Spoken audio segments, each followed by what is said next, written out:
سادت مصر فترة حسينة. صوت العرب ينادي صوت العرب من القاهرة أهم الأنباء. أعلنت استوديو مصر عودة البعثات المصرية من الخارج مشروع دعم التلفزيون الهندسية لاستديوهات التلفزيون. 50 عاما من الإبهار والمتعة، 50 عاما من الفنون والإبداعات، 50 عاما من العلوم والثقافة، 50 عاما من التحديات والإنجازات، 50 عاما من الطموحات والأحلام، 50 عاما من السبق والريادة، التلفزيون المصري، و50 عاما. 21 من يوليو عام 1960 الساعة 7 مساء كانت لحظة الميلاد. السيد رئيس الجمهورية يلقي بيان الافتتاح.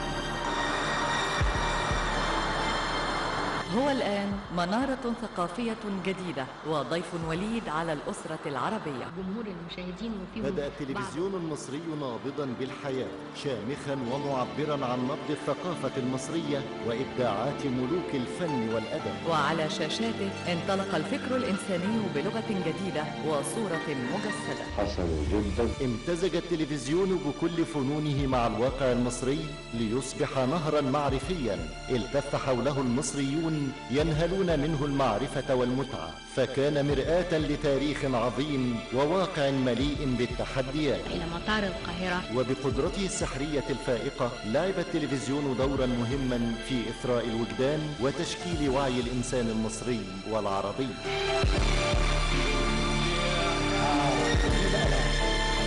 هو الآن واحد من أفراد الأسرة المصرية، قريب من قلوبهم ونافذة جديدة لكبار المبدعين.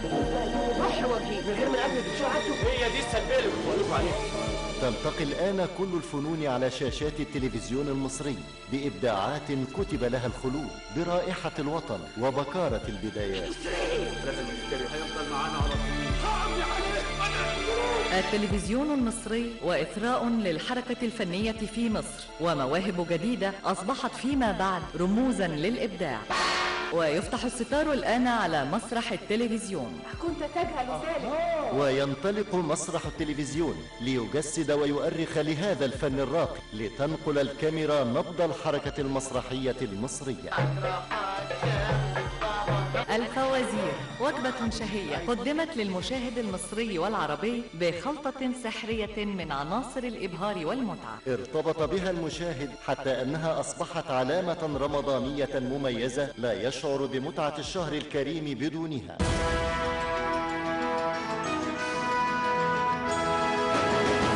السبعينيات والبداية القوية مع تأسيس اتحاد الإذاعة والتلفزيون.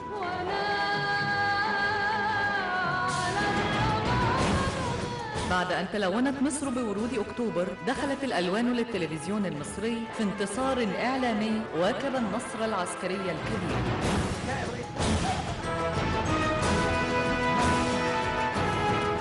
صوت القاهرة للصوتيات والمرئيات أسسها اتحاد الإذاعة والتلفزيون لتصبح من أهم روافد الإنتاج الدرامي. أبنائي الأعزاء،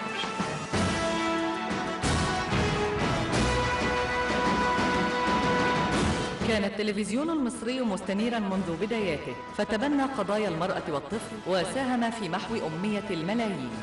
كل هذه النقطة المباشرة والتفصيل السريع بتعرض المسألة على كلمات. وتتوالى السنين ليصبح التلفزيون المصري مرآة تعكس بصدق وشفافية متغيرات المجتمع المصري والعالمي.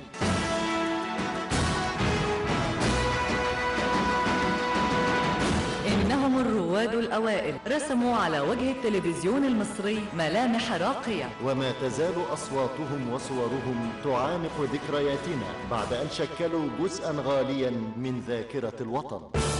الثمانينيات وانطلاقة إعلامية جديدة حيث غطى الإرسال التلفزيوني معظم أنحاء مصر. القناة الثالثة باكورة القنوات المحلية وتغطية لإقليم القاهرة الكبرى. القناة الرابعة وخدمة تلفزيونية مخصصة لسكان مدن القناة. ثم تتوالى القنوات المحلية لتخدم سكان الدلتا والإسكندرية والصعيد. العصر الذهبي للدراما المصرية وإنشاء قطاع الإنتاج عام 1989. أحلامي ما تنزلش الأرض. عمري ما حسيت أبيض دلوقتي. الثمانينيات تاريخ ذهبي للدراما المصرية. مسلسلات تحكي أسرار وبطولات المخابرات المصرية. دراما اجتماعية تعكس أحوال المواطن وتؤكد على قيم الحق والخير والجمال. التسعينيات قفزة إعلامية واسعة بدخول التلفزيون المصري إلى عصر الفضائيات وافتتاح الفضائية المصرية الأولى.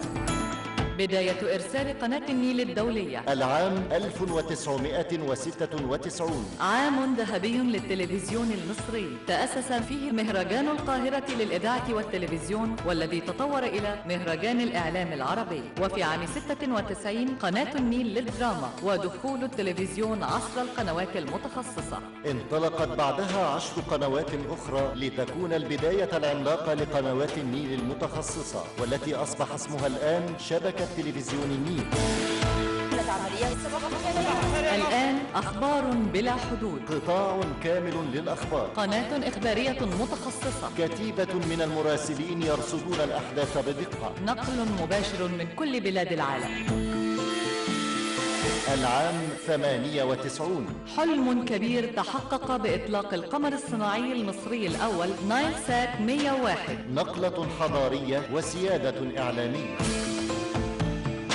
مدينة الإنتاج الإعلامي هوليود الشرق، حلم آخر يراود الخيال ويصبح حقيقة على أرض الواقع. أصبحت مدينة الإنتاج الإعلامي شريكاً أساسياً في معظم الأعمال الدرامية الخالدة. أماكن التصوير المفتوحة، عدد كبير من الاستوديوهات، أحدث نظم التكنولوجيا الرقمية، الأكاديمية الدولية للهندسة وعلوم الإعلام.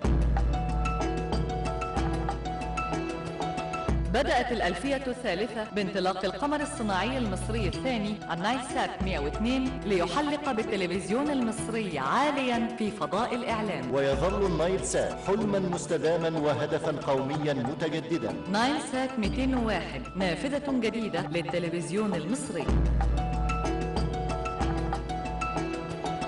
ألفية جديدة، تحديات وأحلام، تنوع في البرامج لتصبح أكثر رشاقة ومعاصرة، فتح آفاق جديدة بين المشاهد والتلفزيون المصري. عصر جديد للإعلام المصري وبداية تطوير جميع قنوات التلفزيون المصري تعميقاً لريادتها التاريخية وتأكيداً لقدرتها على المنافسة.